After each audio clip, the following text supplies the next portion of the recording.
nighttime edition of Coffee with Camille. I would like to really say thank you for joining us for our presentation tonight on strategic planning. My name is Dr. Camille Brown, Associate Superintendent for School Leadership and Community Programs. So we are once again broadcasting live from the Catholic Center at 320 Cathedral Street in downtown Baltimore. Our topic tonight is strategic planning, another look. So, as you know, we have presented 3 previous trainings on strategic planning, and you can look at those if you go on to the Archdiocese of Baltimore's website and click on Catholic Schools, and you'll see school board training there. So tonight, we're going to take a rather specific and detailed look at elements of the strategic planning process. You may participate in the discussion by typing in your questions, and when our facilitator, Julia Rogers, sees your hand, we'll answer as many questions as possible within our allotted time. So tonight, our very special guest is Maria Maynard, Deputy Superintendent from the Archdiocese of Hartford, Connecticut. And Maria is connecting live from Hartford, Connecticut tonight. So welcome, Maria. Thank you so much. It's a pleasure to be with you all, talking about my favorite topics. Strategic. We know. And Maria, you have a wonderful way of looking at strategic planning. So we have quite a bit to talk about. And I know that everyone who's on this webcast tonight is going to enjoy what you have to say, because basically, as we go through, they're going to see this is so doable. So, Maria, are you ready to kind of start our conversation here? I sure am, Camille. I sure am. Okay. So our first question here is, what do you think are the most important elements to strategic planning? Thank you, Camille. I think I've narrowed it down to 4 major elements. And the reason that I did that is I've explored and researched so many. Our Archdiocese, as you know, in Hartford is very large. We have 58 elementary schools, 9 high schools, 4 archdiocesan and 5 private. So I've seen strategic plans of every sort, color, length, and my latest was looking at one today that was 200 pages in length. Oh my God. And most effective is one that I recently really liked. It had 18 pages, and I thought this is doable. So to get back to the question, I've tried to pare it down to 4 important elements, and I'll start out with the first one. First and foremost, I think the administration must have a clearly articulated vision of the change or the improvement that the administrator hopes will result at the end. Now, we used to do 5-year stretches for our strategic plan, and in the past year and a half, we have been advised to really do only 2 to 3 years. And that, as you, I'm sure, will agree, is because change is so quick and so frequent. Technology, it's just too far out, so that the budgeting process and the planning process seems to be most effective over a 2 to 3 year period. Mm-hmm.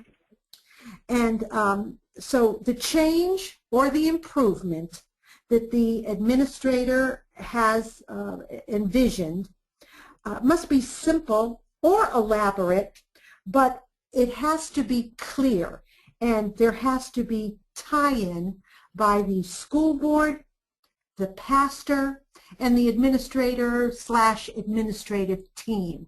And by that I mean if there's a principal, vice principal, school board chair, or if there's simply a principal and a school board chair and a pastor. Whatever that configuration is, they all have to buy in.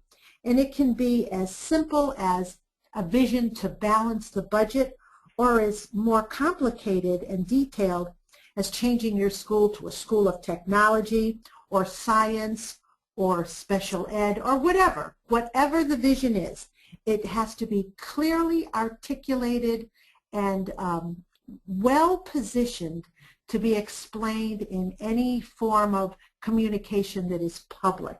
So that's the first element that I see as being the most important. It is probably the most ignored element. People think they can just go to a needs assessment, make up some goals, stretch it out over a few years, put the strategic plan on a shelf, and never visit it again. Really, not worth the time spent. Hey, So, Maria. yes. Go ahead. Hey, Maria, I wanted to ask you a question.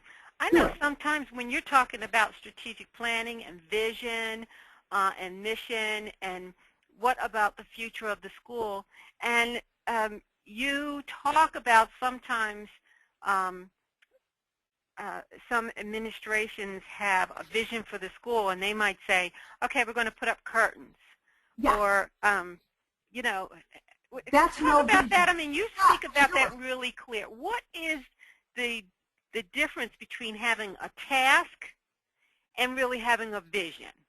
A vision is looking forward to what you want the school to look like in the time span of the strategic plan. How is it going to be different? How is it going to be improved? That's the vision. It's like understanding by design. You know the end goal, and you backtrack to fill in on how you are going to get there. That's having a vision, and a good administrator will do that. And I say, if you think it's complicated, it doesn't have to be. You could want just one desire for the whole school, which might be cash flow, a balanced budget. It could be that simple. But most of the time, school boards feel very affirmed when they can accomplish a task. So they get a little money, they put up floral curtains in the office, it looks beautiful, they plant rhododendron outside, they put up a garden in the back, and what you end up with is task accomplishment, which is not bad. It's not a terrible thing. You do get things done, but you never accomplish a vision, or you never totally accomplish improvement, unless of course it's interior decorating, and then I guess the curtains and the rhododendron tie into it. But really, in this day and age, we're looking for sensible envisioning of how to sustain Catholic education, how to improve it, how to maintain it. So that's what I see is basically the difference between task accomplishment and accomplishing a vision. Did I make that clear, Camille? I think that that's really great. Thank you. I just wanted to make sure that everyone heard you speak about that. I know I have in the past, and first time I heard you say that, I said, oh my God, this is it. We must understand vision versus task. Yeah, and you know, when your board is simply accomplishing a task, that in itself is like an endorphin. You know, it gets you going because, boy, you got those new curtains up and you accomplished the new tables in the cafeteria. But in the long run, you haven't moved the school forward to excellence. Mm-hmm. Perfect. That's wonderful. Thank you. Sure, sure. Now, the second point is to ensure that your pastor and school board have buy-in, as I'm just repeating that from the first one, but that it is aligned to your diocesan ministerial plan, if you have one, or to the Catholic identity of your school. These things all have to go hand in hand. So you don't want to go off in a direction that's counter to the doctrine, to the Catholic identity, to the ethos that makes your school a strong Catholic school. So that's number two. Number three is accountability. And I achieve this by suggesting that your committees, I hope you are committee driven, that your committees hand in reports about a week before each meeting, and the report should outline what was accomplished against the goals that that committee is working on, or what were the stumbling blocks, what were the successes, what were the alterations that had to occur. So I call that the accountability factor. And my fourth step, my fourth important element in strategic planning is keep the strategic plan in sight. It should be forefront and center at every meeting. It should be an active document. The chair or the secretary, whomever it is the charge to do this, should be checking dates for tasks that are completed and checking those things off so that it's a living, active document. So that's what I see as 4 very important elements to strategic planning. Okay, okay. Thank you. Maria, let's kind of go on and talk for a while about the importance of selecting a facilitator. Absolutely. And then the other constituents. What are your views? I mean, we've been talking a lot here in the Archdiocese of Baltimore about the facilitator and getting a facilitator from outside of your community. And, you know, every Archdiocese is so different. But what are your views about selecting a facilitator? How do you go about doing it, and what do you do? Well, in the Archdiocese of Hartford, I'll speak to that because I know it best. On the elementary level, it would seem that the facilitator generally comes from inside. And sometimes it is even the chair of the school board. But those circumstances are when the chair has a background in planning, in strategizing, and then it works out very well. Our secondary schools have had tremendous success in bringing in a facilitator from a university, from a college. We've had great success with Rhode Island. They have some very fine facilitators and in Catholic education, and so the cost isn't so great, but there is a cost attached to bringing a facilitator in. Now, even on the elementary level, it does not have to be the school board chair. That has worked in some circumstances. In others, they bring in a member of the community or somebody from the parish who has the talents, as I said, of strategic planning. So it really depends on the personality of the person. And I've seen it be very successful in both ways, a inside person and somebody brought in from outside. Okay, and what about the constituents? I know you have a whole plethora of people that you consider, so you want to talk about that from your view? Sure. Faculty is an important constituency. Parents, whether they be parishioners, non-parishioners, Catholic and non-Catholic. Now, I don't mean hordes of people. You know, faculty is probably going to be your largest constituency. We have small schools of 12, larger schools of 25. It just depends on the number. But you want them all to have the opportunity to be part of the strategic planning. The third one is school board members, as many voting members as possible. We distinguish between voting members and members of the committees. We are committee-driven in our Archdiocese, and that is a very good organizing factor. You get lots of work done. Parishioners, interested parishioners, where you have buy-in from the parish, you have another arm of strength. So parishioners are absolutely a very fine constituency. And last but not least are the students. And what I have seen in the elementary level is the 8th grade, because they have been there for the most part through pre-K and in some cases maybe kindergarten through 8th grade. So they have a great look back to see where the school was as they remember it, where it is as they are about to leave.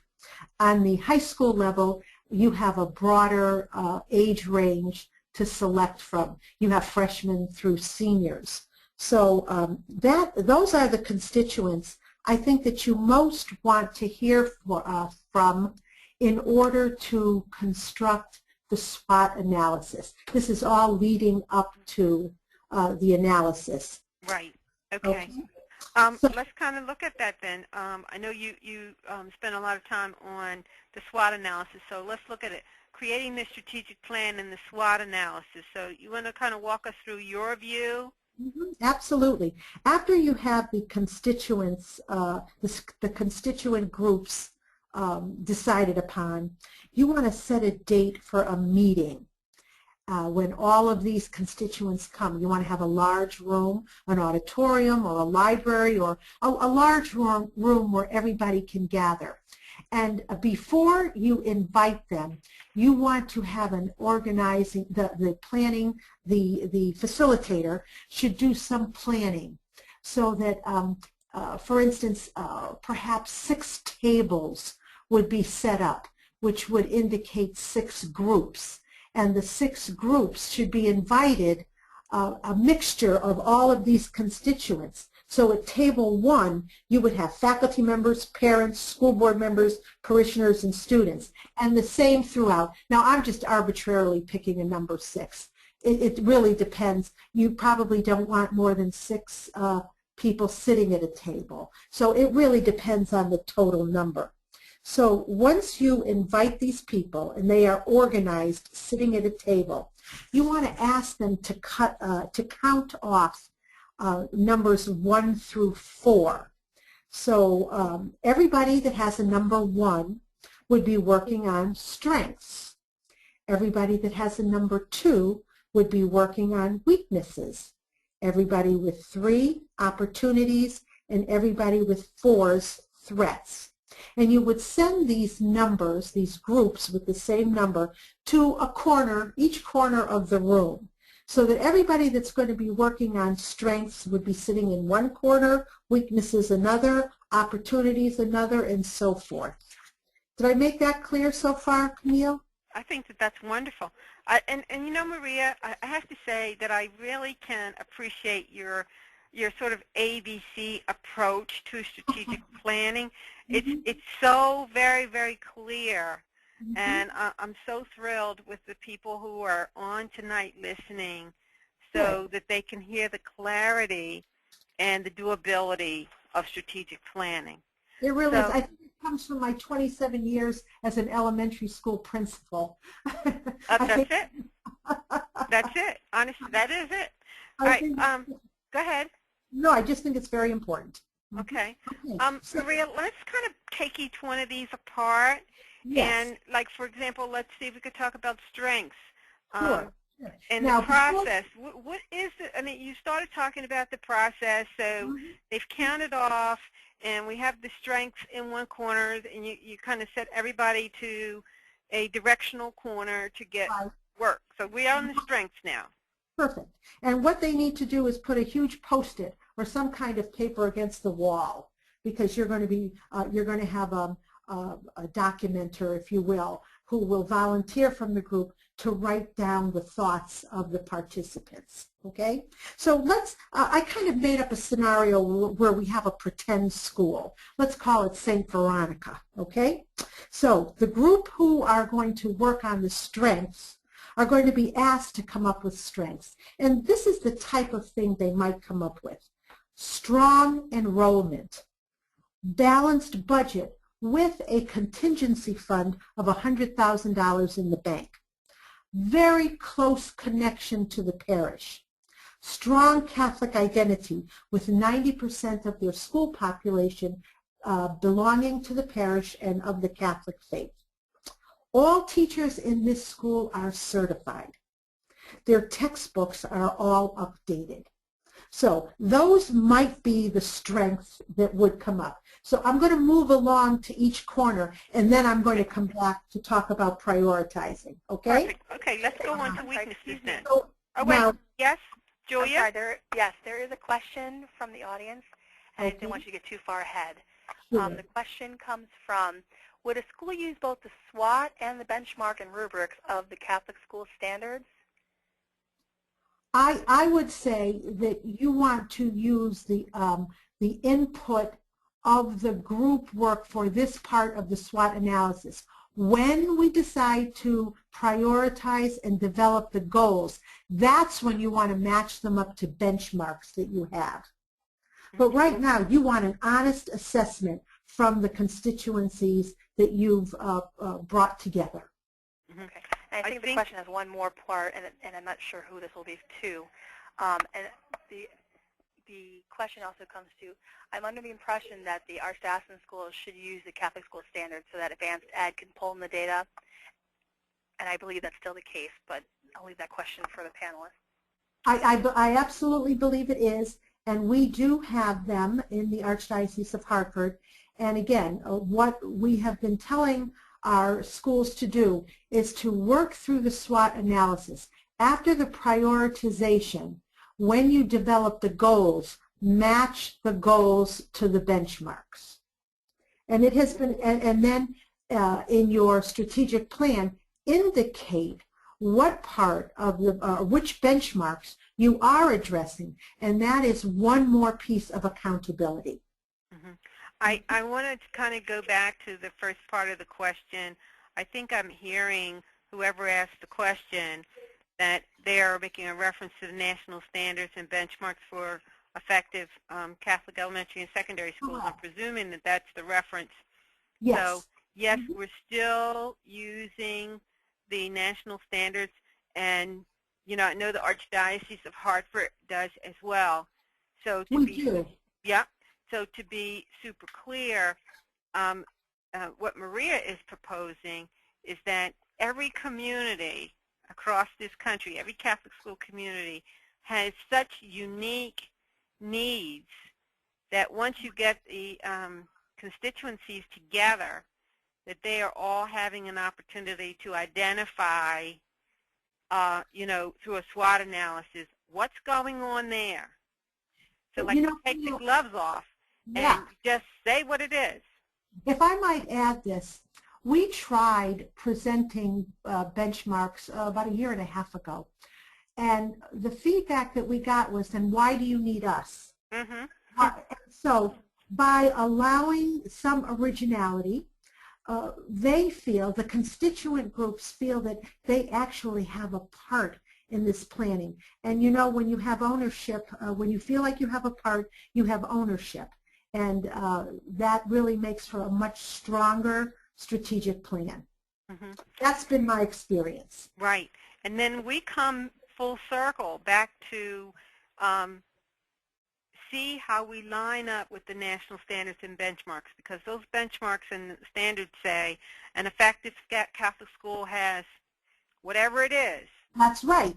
And you know, what we have found is that in the end, most of the goals that you come up with are going to fall under viability, excellence in teaching and learning, governance. They're all going to fall on Catholic identity, mission, and evangelization. They're all going to fall under those domains. It's a rare school that that comes up with something that does not match and in some way fit under the domains and the benchmarks. So it really does work hand in hand. And if you have a great facilitator, they will give you an opportunity to let your constituent groups have this conversation.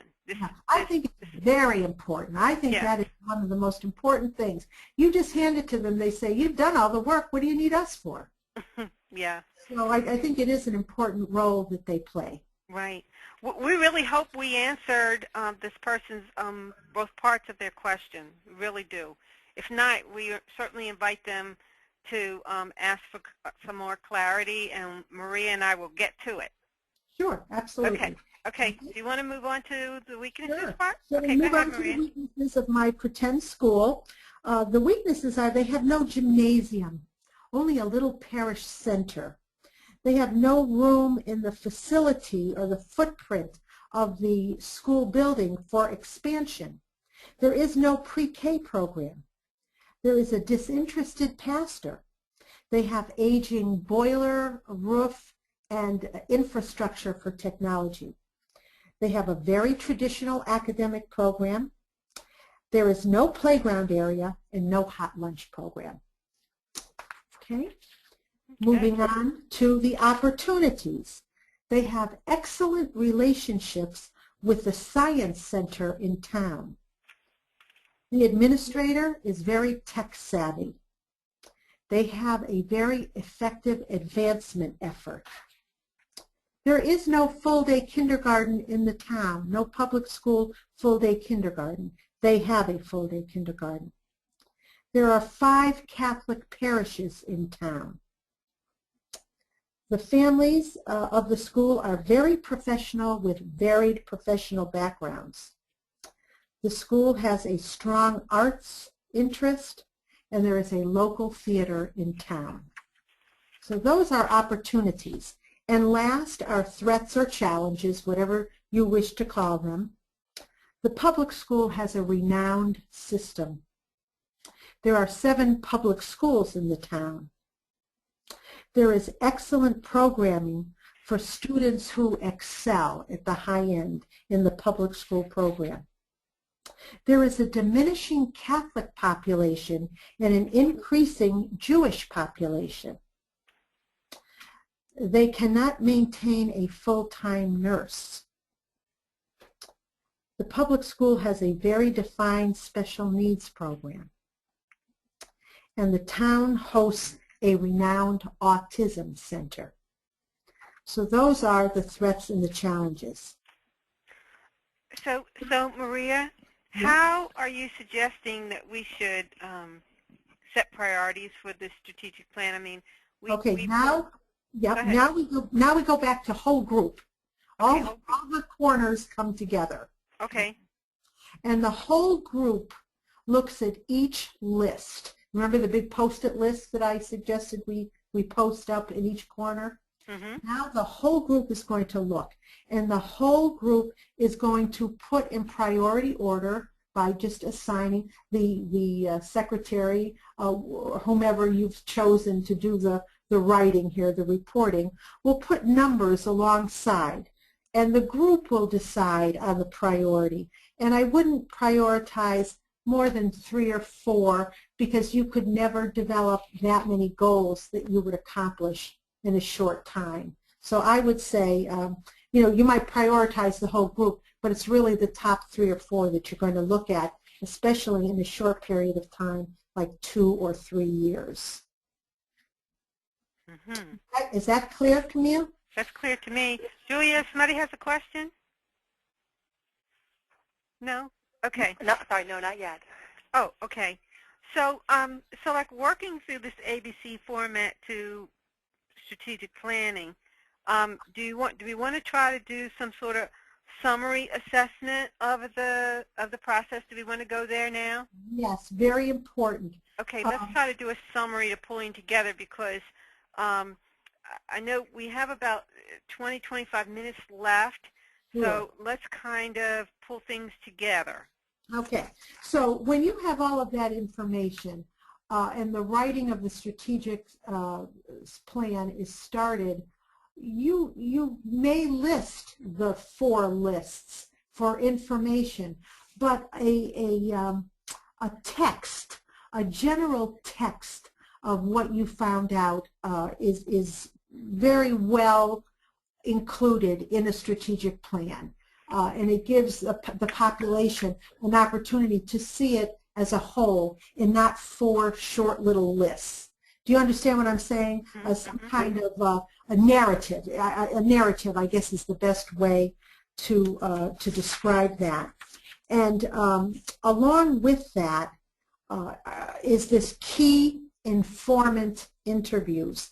And that's really important. And key informants differ from your groups that came together to do the SWOT analysis because they're going to give you the public perceptions of your schools.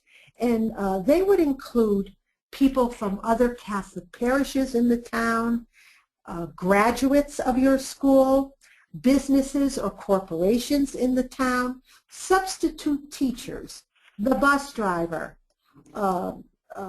people who work in the neighboring health centers or banks or restaurants, or here's a really important one, real estate offices. Absolutely. The library, those people offering their perceptions, a very casual survey of perceptions really gives you an idea of what the outside world, your immediate outside world, thinks about your school. And so I like to call that key informant interviews. And I think this makes interesting text and additional information to strengthen your strategic plan. Maria, could we kind of go back to the pre-planning assessment? I know Sure. you talk a lot about an environmental scan. Could you just kind of iron that out for us a little bit? Sure. More about what it is, and will the scan vary from school to school?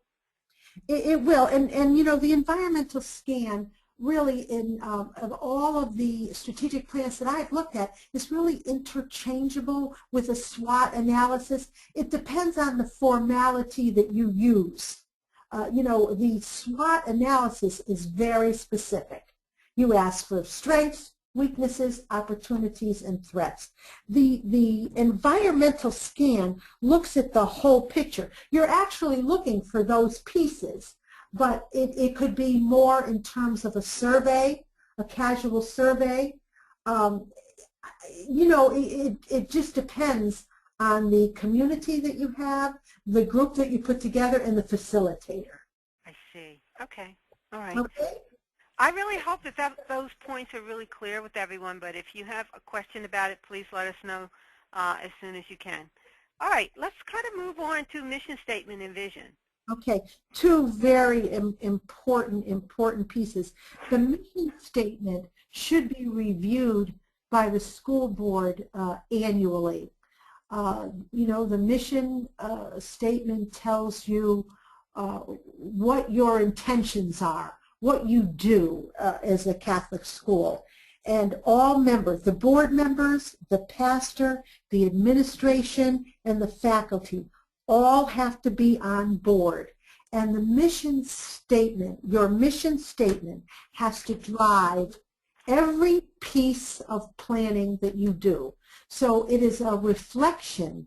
You keep looking back. Does this goal address what we say we are? It keeps going back. It differs from the vision because the vision is where you want to end up. And the vision is changeable, as the mission statement is too, as you change. And that's why it's very important that on an annual basis you are looking at both pieces and that you have buy-in. It can't just be the mission that the principal and the faculty came up with. Every one of the constituents, the school board, the pastor, everyone has to buy in that that is a true reflection of your school and that the vision actually is going to result in improvement in line with your mission or changes from what you are, but still in line with the mission.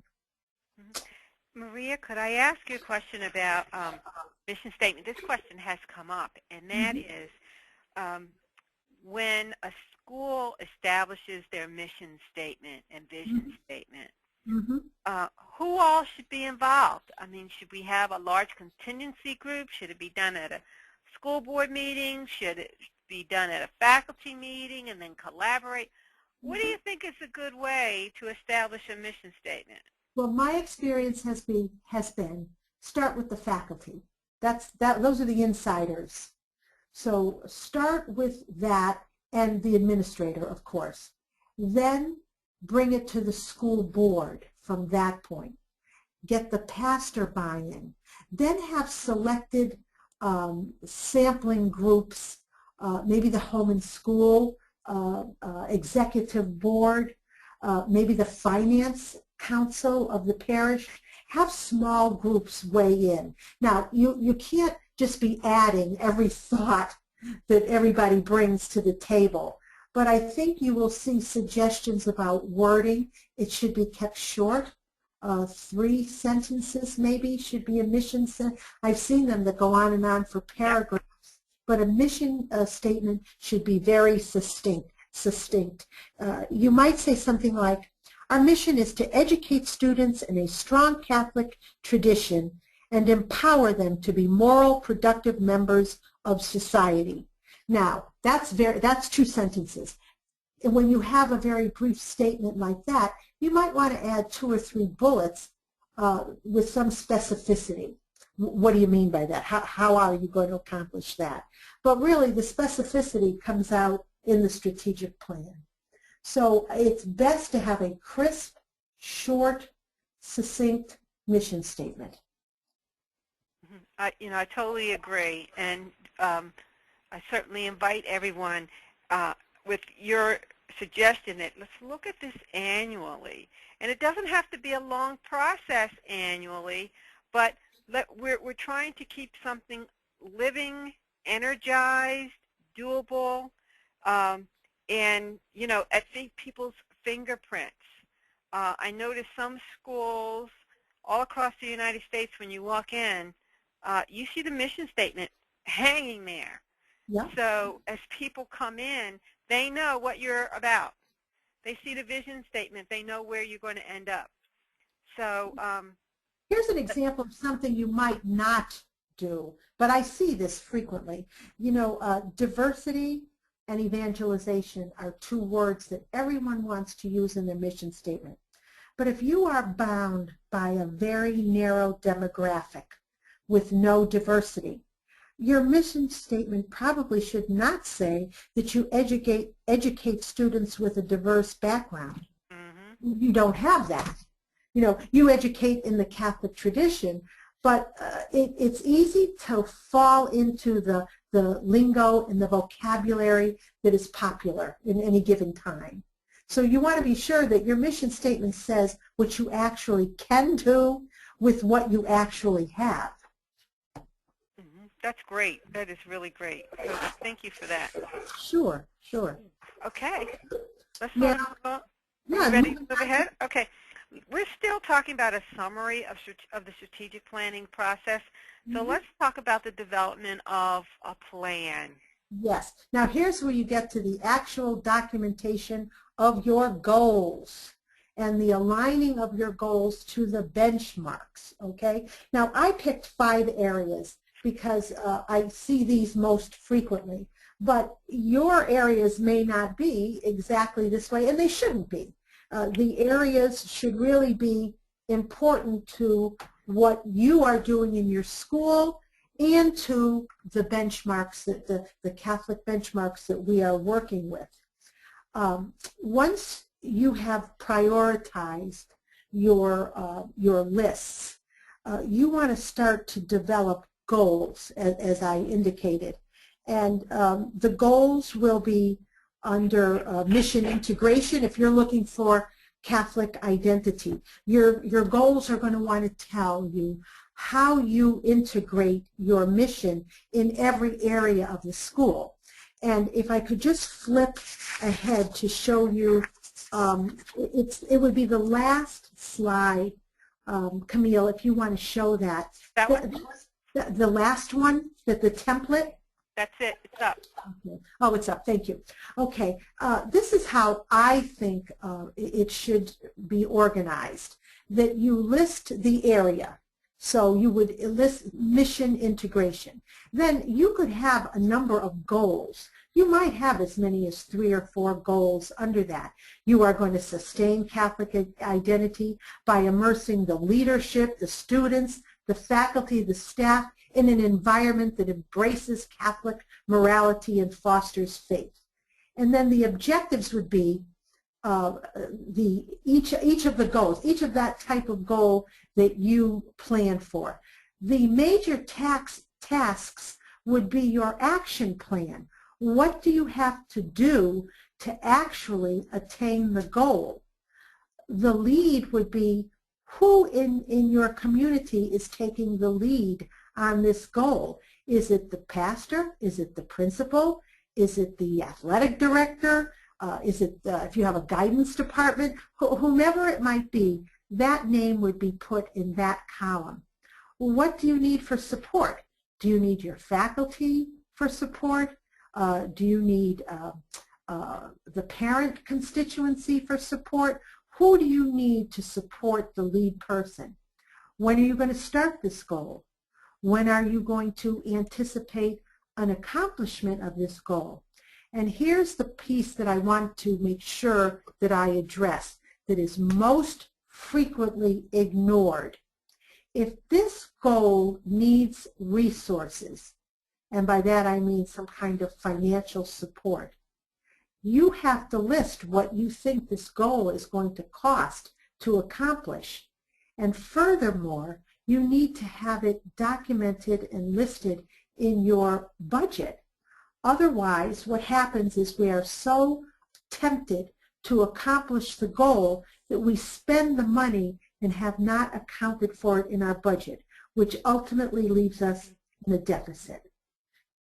So I think that setting it up in a template of this sort for each of those areas, setting up the goals, is a great organizing factor.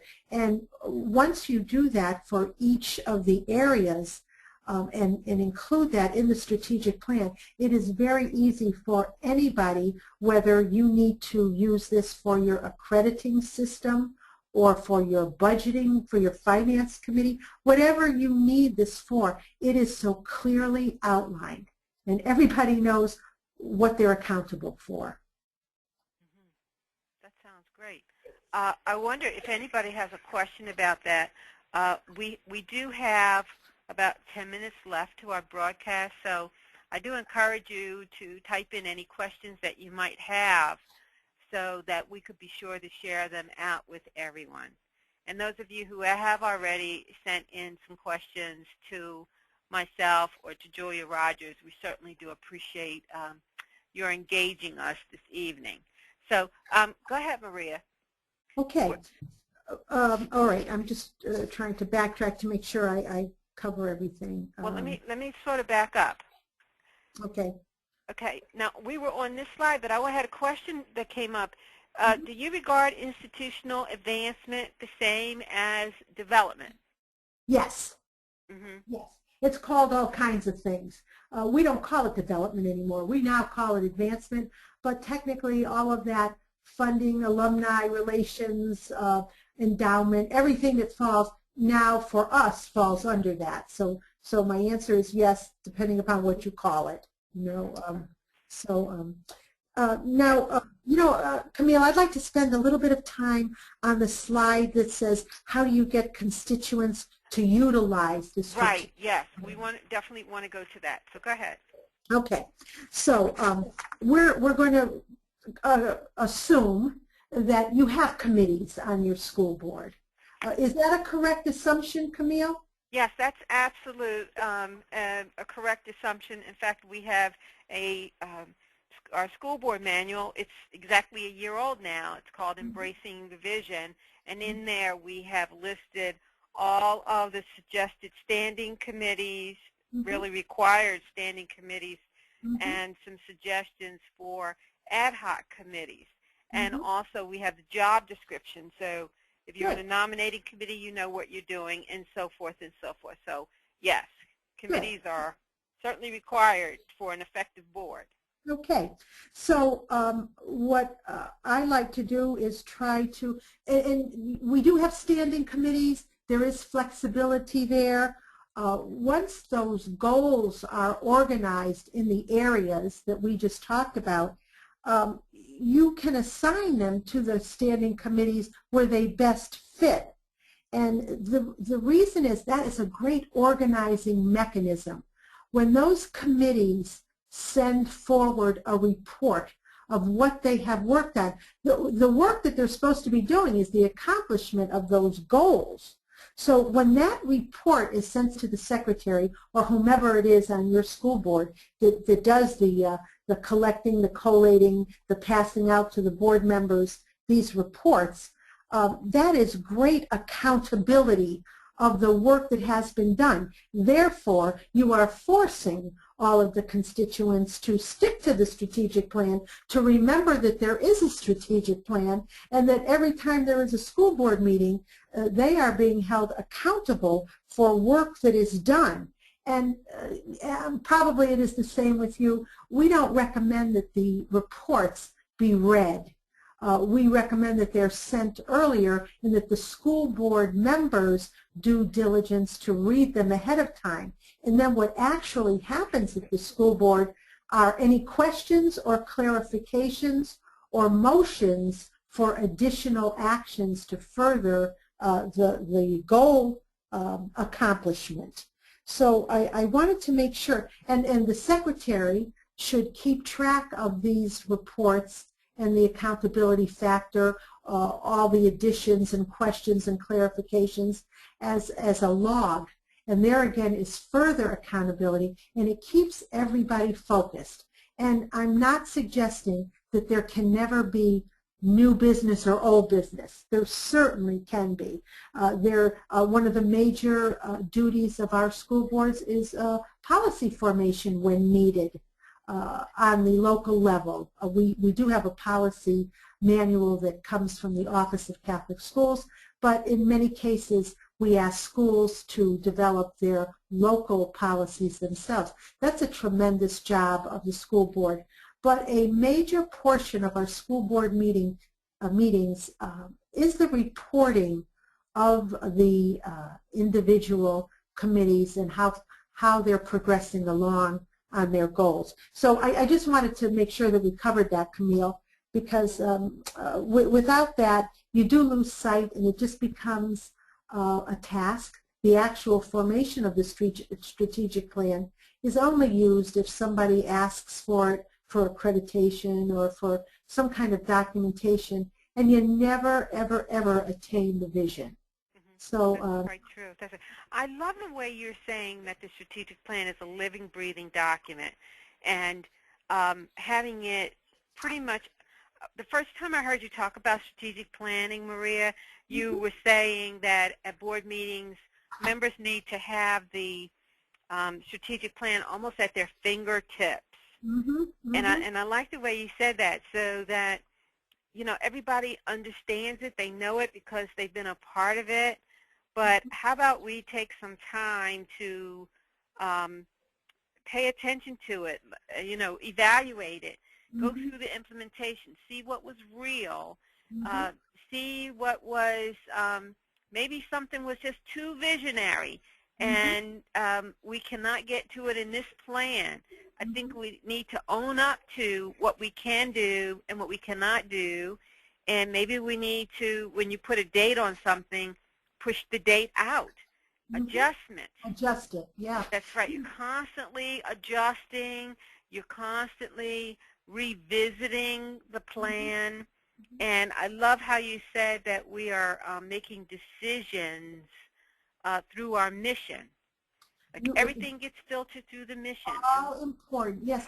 The simpler the actual strategic plan booklet, if you will, however you organize it, the simpler it is, and the more limited the narrative portion is, the more practical its use. It almost becomes a workbook. And again, it becomes that living piece. Everybody has it, they're marking it up, they're crossing things out, they're putting dates, they're making notes. It's such a valuable exercise. And one thing I didn't mention is, as you come to the conclusion or the acquisition of a goal, if you will, you need to then add on goals for another year in advance, so that it never really stops. You don't come to the second or third year and say, okay, all done, let's start over again. You really build, and you build from the changes, the needs, the times, everything that moves along in that 2-year period. You keep adding on, and I think it's such a satisfying exercise for a school board to secure the viability of a school by really taking the strategic plan seriously. Excuse me, there's another question. Sure, go ahead, great. Okay. Approximately how many members should be on each goal committee, and about how many would you invite to the SWOT analysis? Well, that's a very good question. It really kind of depends on how large your community is. Let's take the first part of your question. As I indicated, we'd say between 11 and 13 members for an average size elementary school. A high school might have 13 to 15. And you notice I'm using all odd numbers so that you never have a deadlock vote. You want to have an odd number. So the committees that you have, a voting board member should be the chair. And generally somebody that has expertise or interest in that area. that person should invite 3 to 4 members to be on the committee. Otherwise, it gets too cumbersome. Very often it turns into a social activity, and the work of working on the goal is lost when you have too many. So I would say for an elementary school, that's just about the right number. Now the SWOT analysis, those invited for the constituency, the faculty is probably going to be the largest one. I would say others, maybe 8 to 10 invited members to be in the constituency. You want to keep it manageable, and you don't want to have hordes of people. You can continue to get impressions from people who are not on those in those groups with your informant process by going out with more simple general surveys to the public where you get impressions. So you can continue to get input, but for the working team, I think those numbers are adequate. Did I answer the question? I think that you did. I think you did. And thank you for that. That update. Maria, we're almost out of time. Could I just ask you for a few final words? Well, the best thing that I can do is encourage you to get involved in this process. I would be delighted if you want to email me or call me. If you get stuck at a point, I'd be very happy to. I know, Camille, you do also. I just think that consistency, keeping it simple, very simple, and having people with honest, earnest intention to really further the improvement or changes in a school. You might hit or miss it the first couple of times, but stick with it and keep it simple. I think that's what I would say. Mm-hmm. I have one more question. I'm sorry. No, go ahead. How and when would you begin to communicate the strategic planning process with the school and the parish community? What I have seen is starting in the spring with the organization, because that takes a little while. You recall earlier in the presentation, I said that the facilitator really has to do planning of the invitations and the groups. So I would start in the spring, working actually, you're probably going to cringe at this, but Saturday mornings have worked out very well for us. Now that may just be specific to our Archdiocese, but you get the most input from people who have other jobs, other responsibilities. But working throughout the summer, coming back in the fall, actually putting it together. So, it takes a good year with our generally small schools. High schools maybe a year and a half, maybe a little longer. But I think the springtime is a good time to look at it, and it gives the principal a chance to get his or her thoughts and vision clarified. And so that would be my suggestion. Okay. That's a great question. I know.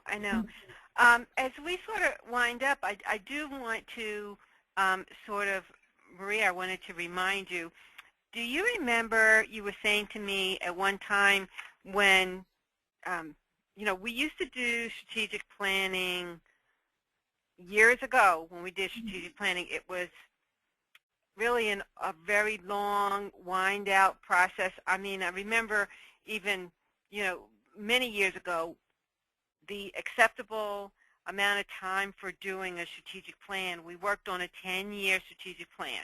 Mm-hmm. That's correct. And remember we did all those? Yes. And now we started talking about doing a 5-year strategic plan. Mm-hmm. And now here we are knowing that so much changes Correct. so very quickly that now we're down to thinking about 2 to 3 year strategic plans.